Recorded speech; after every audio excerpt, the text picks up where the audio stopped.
اور جب ان سے کہا جاتا ہے کہ جو کتاب اللہ نے اب نازل فرمائی ہے اس کو مانو، تو کہتے ہیں کہ جو کتاب ہم پر پہلے نازل ہو چکی ہے ہم تو اسی کو مانتے ہیں،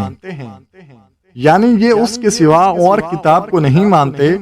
حالانکہ وہ سراسر سچی ہے اور جو ان کی آسمانی کتاب ہے اس کی بھی تصدیق کرتی ہے۔ ان سے کہہ دو اگر تم صاحب ایمان ہوتے تو اللہ کے پیغمبروں کو پہلے ہی کیوں قتل کیا کرتے تھے، اور موسیٰ تمہارے پاس کھلے ہوئے معجزات لے کر آئے، پھر تم ان کے کوہ طور پر جانے کے بعد بچڑے کو معبود بنا بیٹھے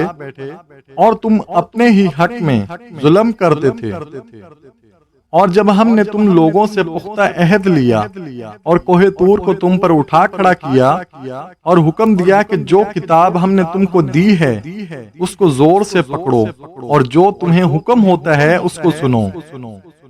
تو وہ جو تمہارے بڑے تھے کہنے لگے ہم نے سن تو لیا لیکن مانتے نہیں، اور ان کے کفر کے سبب بچڑا گویا ان کے دلوں میں رچ گیا تھا۔ اے پیغمبر ان سے کہہ دو کہ اگر تم مومن ہو تو تمہارا ایمان تم کو بری بات بتاتا ہے،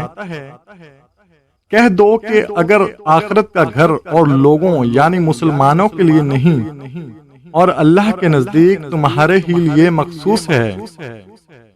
اگر سچے ہو تو موت کی آرزو تو کرو، اور ان اعمال کی وجہ سے جو ان کے ہاتھ آگے بھیج چکے ہیں یہ کبھی اس کی آرزو نہیں کریں گے، اور اللہ ظالموں سے خوب واقف ہے۔